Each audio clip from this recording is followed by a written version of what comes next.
En primer lugar hay que reconocer que estamos hablando de proceso de paz. Y todo proceso implica una construcción.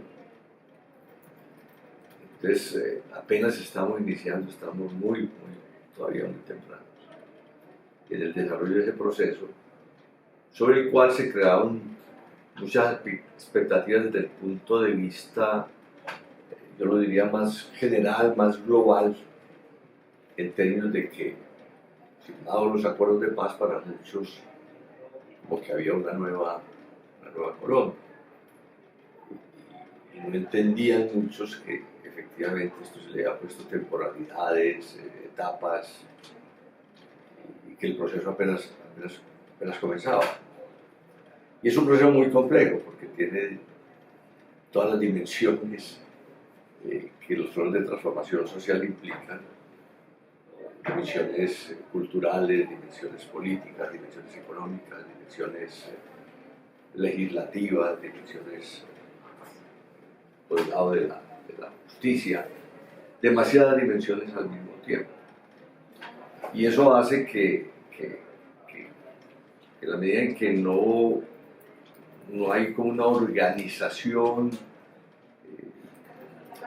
supra, que le hemos dado todo el mandato, o el proceso mismo le hubiera dado el mandato de que es la que todos reconocen como la instancia que está al frente de la gestión del proceso. El proceso no esté exento de muchas dificultades y de incomprensiones, porque muchas veces cuando hay en general dificultades del proceso, en términos globales, como un proceso que, oiga, no, deberíamos no haberlo establecido, no deberíamos seguirlo, no es claro a quién se dirige, digamos, la ciudadanía, a quién se dirigen los grupos de interés en que el proceso se mantenga como la instancia que resuelve e interpreta todo lo que habíamos planteado debería ser ese camino de la paz. Porque hay pues el comité donde están quienes firmaron por el gobierno o quienes representan a quienes firmaron por el gobierno, y están quienes firmaron por la guerrilla. Pero esa instancia no tiene el reconocimiento social ni la capacidad operativa para determinar que, oiga, venga, el proceso no va en ese sentido, el proceso hay que ponerle más énfasis en este lado o hay que crearle más condiciones en el otro. No tenemos esa instancia que me parece determinante. En ese sentido, ocuparse de una instancia donde no es la instancia como meta del proceso, sino la micro, que es donde está la gente que firmó el acuerdo y al mismo tiempo la gente que estaba del lado de la guerrilla. Ocuparse de esa instancia es indudablemente pero muy valioso, porque de pronto esta paz o este proceso necesita más construcción desde abajo que desde arriba. O sea, nos ocupamos mucho desde arriba. De hecho, pues a uno cuando le dicen que hubo que firmar 300 y pico de páginas para el acuerdo, uno dice, no, aquí se ocuparon fue de la desconfianza. Estaban preocupados de la desconfianza, entonces tuvieron que dejar todo en ese marco de desconfianza que tenemos aquí entre nosotros. Hubo que firmar cada detalle, pero eso que se firma de cada detalle es algo muy político, llamémoslo así, muy muy alto, muy macro, pero, y esa fue una de las dificultades que hemos tenido, había muchas dudas sobre los espacios. Es esos territorios que escogimos y esas zonas que escogimos para tratar de hacer una intervención estatal, pero también apoyado por la sociedad, esas son las que escogimos de los PD. Entonces yo diría que hay cosas interesantes en ese nivel. Lamentablemente, pues pende sobre nosotros el tema del narcotráfico siempre nos plantea situaciones inesperadas de lo que sucede en el campo y de justificaciones, incluso a veces hasta políticas para estar ahí en esos temas. Entonces el narcotráfico es una tentación demasiado grande para quienes han vivido en el campo y han tenido oportunidades de pronto de estar cerca de recursos importantes que se derivan de allí y nos hace mucho daño. Veo un cambio leve pero importante de actitud del gobierno al comienzo del periodo y ahora que está terminando, de que efectivamente ese proceso ya hablan de que el proceso debería ser un poquito más firme, que debía tener más responsabilidades de parte del Partido de los Comunes, que no han respondido completamente, pero veo cada vez más de que el proceso de paz es un proceso que hay que continuar. De hecho, uno de los candidatos importantes, pues ahora que está como en la contienda electoral, dice: no, la paz sí, por supuesto, pero hay que exigirle más a las FARC o a las FARC. Hay que exigirle más. Yo creo que hay más conciencia de que el proceso hay que seguirlo, pero repito, falta más concurrencia y cooperación al interior del Estado para asumir el proceso como una manera más integral, más integralidad desde el punto de vista institucional. Ese siempre ha sido un problema de todos los gobiernos, el tema de la articulación de sus capacidades es un problema siempre complejo.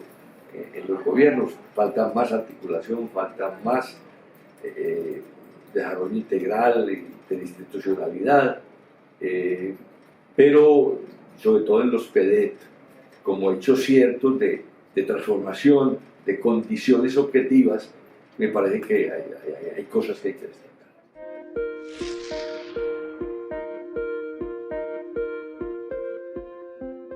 Ha sido muy complejo, porque yo voy a ser muy insistente en el tema de la confianza. Nosotros estamos, hay que decirlo claramente, estamos muy divididos, muy polarizados respecto al proceso. Y en ese sentido, pues el ambiente de desacreditar estas instancias no ha cesado, pues el ambiente no ha bajado en cuanto a que hay grupos sociales y grupos políticos muy decididos a poner siempre en cuestión estas instancias. De hecho, en la campaña política se le pregunta otra vez a los candidatos: ¿usted qué va a hacer con la Comisión de la Verdad y qué va a hacer con la JEP? La Comisión de la Verdad pues está terminando, el fin de año termina. Yo creo que lo que la Comisión de la Verdad vaya a publicar y vaya a difundir va a ser muy decisivo para de pronto bajar esa desacreditación. La Comisión está jugando su credibilidad y efectivamente mostrar que en esto no hay una sola verdad, o sea que hay muchas verdades y que es capaz de reflejarlas. Y eso dependerá mucho de si entiende los dos de los mandatos de la Comisión, que no solamente de la verdad, sino que del sistema que es también de la justicia, de la reparación y la no continuidad. Los mensajes que esa comisión vaya a dejar respecto a la no repetición, porque en el fondo lo que nos debería interesar es el asunto de mayor relevancia, es la no repetición. Pues hombre, habrá que olvidar, habrá que, como dicen en el argot popular, tragar sapos en algunas circunstancias, pero lo que no es posible es que no demos como algunas recomendaciones de fondo y ojalá prácticas de que no deberíamos repetir los colombianos, y ojalá eso se volviera la pedagogía de la paz, que debe empezar por la no repetición, o sea, que los jóvenes, los niños, que se están formando esta juventud, las empresas, en fin, los académicos, los investigadores, hagan un ejercicio y ya vean, pasó esto y sucedió por esto, sin ir mucho sobre los culpables como personas o como grupos, ir más sobre la naturaleza de la violencia que se produjo, la naturaleza de los hechos que estuvieron asociados a la violencia, a la no tolerancia, a la confrontación.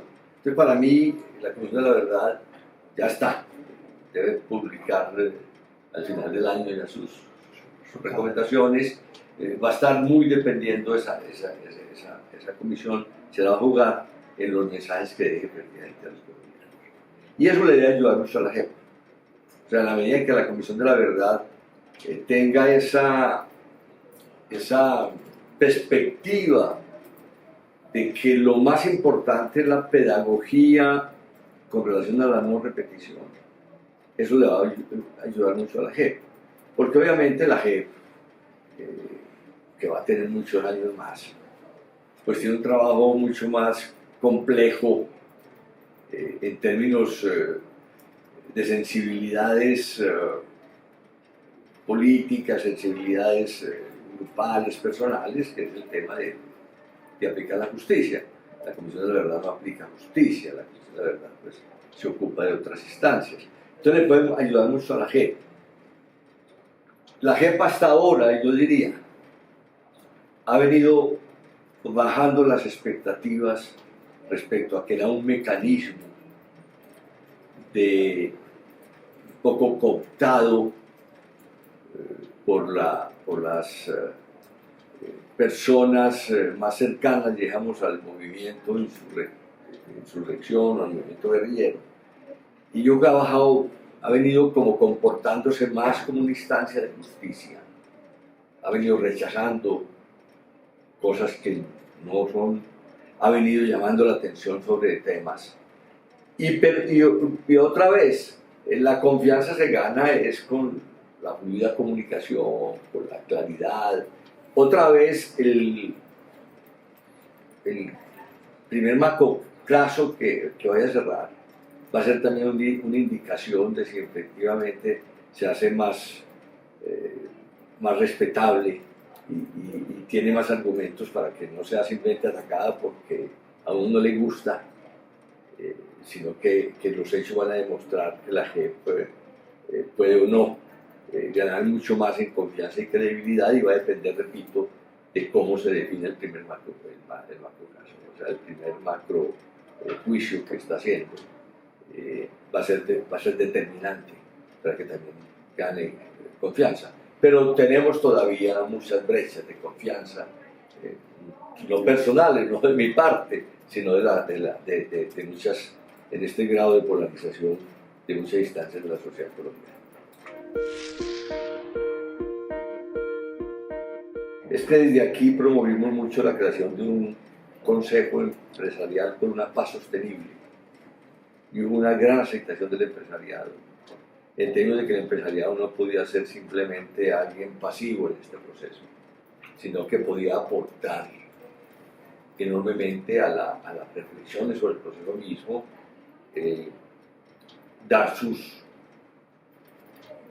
apoyarse en centros de pensamiento de primer nivel, la Fundación Unidas para la Paz, que fue una iniciativa empresarial, universidades, EAFID estuvo con nosotros acompañándonos en el proceso, que podría también aportar desde los centros de pensamiento y de manera independiente, aportar también a las iniciativas del proceso, a la estructuración del proceso, a las leyes mismas, dar opiniones sobre las leyes, hacer opinión. Pero una de las cosas que también insistía el empresariado era que podía ser un aliado muy importante en la gestión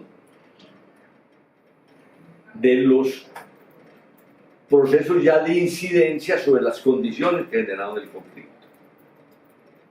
Y yo creo que hay muchas demostraciones en las obras por impuestos, en los PDET, en los espacios de reincorporación, de el interés genuino de los empresarios colombianos, de la mayoría de empresarios colombianos, los más responsables corporativamente, que son muchos, por estar ayudar en la gestión de los procesos que deberían crear condiciones o superar condiciones objetivas que facilitaron el proceso guerrillero, que facilitaron que hubiera el surgimiento de fuerzas contrarias al Estado. Entonces, para mí, el recuperar o el incorporar el tema que es del ADN del ser empresarial, que es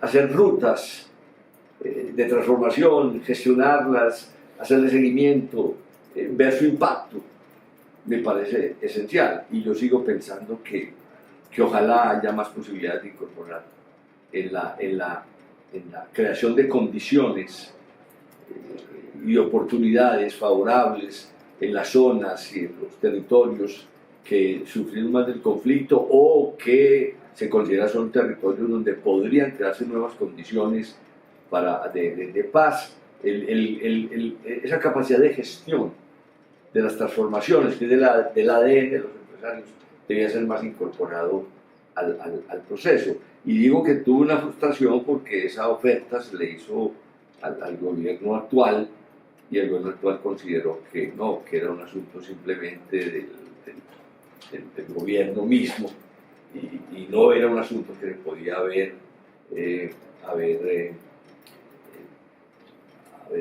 buscado que fuera más un asunto de más societal y menos gubernamental. Entonces yo insisto mucho en esa capacidad del empresariado de trabajar mucho el cómo, o sea, de trabajar en que las cosas sí se realicen y no simplemente en la formulación a veces vaga o a veces muy etérea o muy demorada de políticas públicas.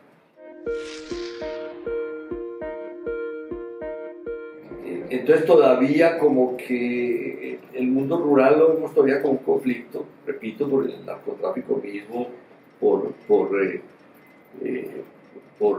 todos estos grupos que todavía siguen insistiendo en la lucha armada, por un narcotráfico creciente y ya no solamente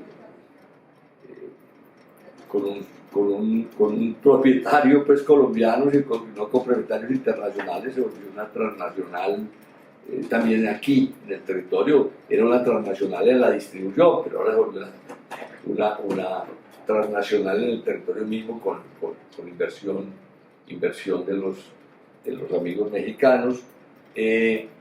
Entonces como que no hemos podido tener un momento para decir, oiga, venga, la reforma rural integral la habíamos planteado, vamos a desarrollarla y tenemos todas las condiciones. Yo creo que sí, sigue siendo todavía un asunto muy urbano. De hecho, yo recuerdo aquí un alcalde, Alonso Salazar, con empresas públicas de Medellín, que dijeron, tomemos un municipio, el municipio de San Carlos, y hagamos parte de la inversión que está planteada para hacer en Medellín, de las empresas públicas de Medellín, de sus transferencias, y vamos a apoyar el regreso de gente a San Carlos.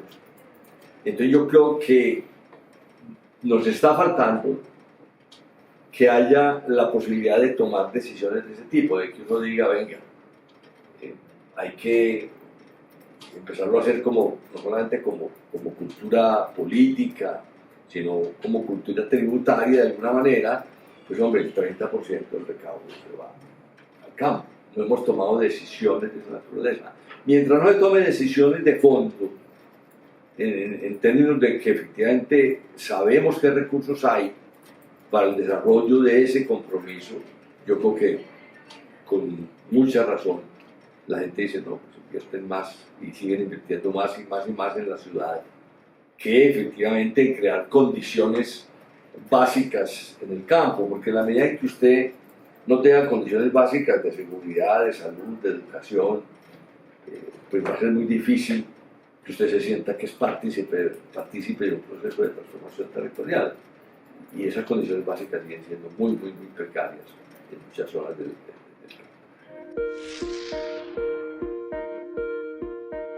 Bueno, si a mí me dicen pues que definen una palabra la cultura, yo diría es la capacidad de pensar más allá de uno mismo.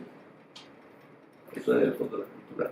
Porque la cultura implica una cierta relación, y en la medida en que uno sea capaz de pensar sino en uno, pues es muy difícil que pueda desarrollarse como un ser inmerso en relacionamiento, en vínculos, en cultivo de los vínculos. Y una de las cosas sorprendentes de esta dirigencia de este grupo es que era una dirigencia muy agrarista y por lo tanto tener la visión de que Colombia es más que eso, y tener la visión de un desarrollo de un país, pues no la tenían, no la podían tener.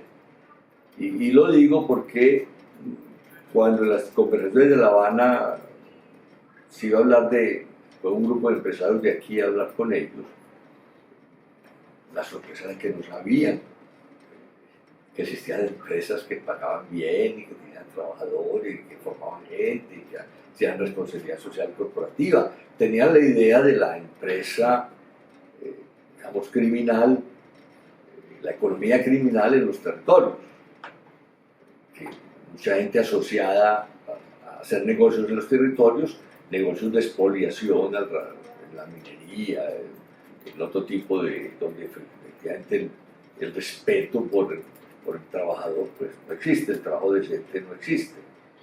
De hecho hay una encuesta, como en el segundo año de la negociación en La Habana, donde a la gente en los territorios que tenían más desarrollado el conflicto le preguntaban, ¿para usted qué es la paz? Y el 60% de la gente dijo, es que no me extorsionen.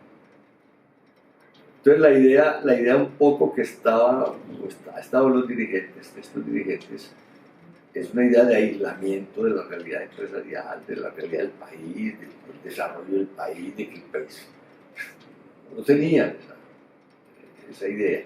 Entonces es muy difícil para ellos, creo yo, entender un país en esas condiciones y entienden este territorio. De hecho, muchos de ellos, vean, este territorio es del frente tal, este territorio es del frente tal, este territorio es del frente tal. Entonces su mundo es un mundo muy limitado. Y es una lástima que ellos no hayan mantenido su unidad. Si hubieran pedido a cooperación incluso internacional para entender el mundo, para entender que como el mundo ahora, no hubieran hecho siquiera esa inversión en la conversación con la comunidad internacional respecto a qué es el mundo hoy, cuáles son las cosas que pueden en el mundo, haber tenido reuniones con académicos sobre Colombia, sobre, oiga, esto por qué funciona así, esto por qué es así. Pues esa inmersión a las dinámicas generales, pues no la hicieron, no es posible y sigue teniendo, a mi juicio, muchas limitaciones para entender el contexto general de un país que no puede determinarse por 5 o 10 señores que firmaron una paz. Entonces ahí hay una limitación. La comunidad internacional podría hacer más en ese sentido. Yo creo que lo que ustedes están haciendo de formar docentes. La comunidad internacional debería tener el plan de entrenamiento de estos señores en el entendimiento del mundo, porque son señores que siguen teniendo mucha influencia sobre mucha gente en los territorios, y digamos, eso es necesario. Entonces a mí me parece que ellos tienen muchas limitaciones normales, pero no es una limitación pues, genética no, es una limitación de que uno ha vivido 40 años huyendo de un territorio, controlando pues, 50, 60, 100 personas. Creo que ese es el mundo. Es muy difícil entrar en un proceso tan complejo que es enfrentarse entonces a una alcaldía, a un alcalde local, a un gobernador, a un comisionado de no sé qué, a una agencia de no sé qué, a un congreso, a una asamblea. No, es un mundo, no sé, ellos nunca se prepararon para gobernar. Yo creo que son las instituciones educativas las llamadas al juicio a jugar enorme papel de fuentes. Y me estoy refiriendo no solamente a la institución educativa de esos territorios, donde el maestro pues, es un gran vehículo de acercamiento a los maestros en general, llamémoslo así, sino me estoy refiriendo también al papel de las universidades. Yo los invito, no sé si han mirado, ya se publicó los resultados del trabajo que promovieron, parecido al de Chile, 6 universidades colombianas, 3 públicas y 3 privadas, que se llama Tenemos que hablar Colombia. Y ahí aparece, cuando uno ve el reconocimiento como en su capacidad de influir en la sociedad, aparecen en las universidades con un rol fundamental. Y voy a ponerles un caso que ilustra, digamos, cómo pueden ser unas grandes instancias de puente. Colciencias hace como 4 años lanzó una convocatoria para, aprovechando que se podía ir a los territorios, fue un momento en que todavía no quedaban los territorios como en blanco, donde estaban estos señores, y mientras llegaban los otros, y hay muchos territorios que llegaron otros a ocuparlos, a hacer unas especies de expediciones científicas para reconocer los territorios. Y se hizo mucho por los guerrilleros, este reconocimiento de los territorios. Entonces yo creo que las universidades podrían jugar un papel muy esencial si efectivamente las universidades reconocieran programas, por ejemplo, como el que tiene la Universidad de Caldas en Manizales, que llama la Universidad en el Campo, que es decir, venga, estas universidades empezamos a mostrar, pasar de conversaciones públicas a decisiones públicas. Podría jugar un gran rol como puentes la Universidad Colombiana, porque tiene mucha credibilidad y podría dar mucha confianza de que a través de programas de formación y de extensión podría ser un gran, podría servir enormemente de puente. Para mí está muy ligado a que efectivamente entren nuevas fuerzas sociales al tema, más que el proceso de paz, al tema de la construcción de un mejor futuro para este país. O sea, yo creo que vamos a tener que encontrar mayores puntos de convergencia de distintas fuerzas sociales para tener agendas de transformación social del país. Agendas, por supuesto, territoriales. Es muy difícil tener agendas de país, eso es otro asunto, pero agendas territoriales. Colombia, yo creo que está cada vez más necesitado de que pensemos distinto los territorios. Hemos hecho muchos intentos, hemos tratado de tener regiones de planificación, hemos tratado de tener planes más allá de un municipio, más allá de un departamento, pero yo creo que cada vez eso es más urgente, de repensar el territorio y repensar cómo la gobernanza de los territorios en función de muchas fuerzas que allí concurran, y ahí entonces vuelvo a reivindicar el papel que tiene la universidad, el papel que tiene el gobierno local, el papel que tiene el empresariado, el papel que podría tener la iglesia, que sigue siendo muy importante en estos asuntos. Entonces, para mí el futuro del proceso parte de que se entienda que Colombia necesita transformaciones más de fondo, más profundas, y que esas transformaciones solo se lograrán si se vuelven acuerdos o agendas territoriales donde concurran muchos entes de muy distinta naturaleza, pero con un gran rol de las universidades, de los empresarios, de los gobiernos locales en la construcción de agendas de futuro.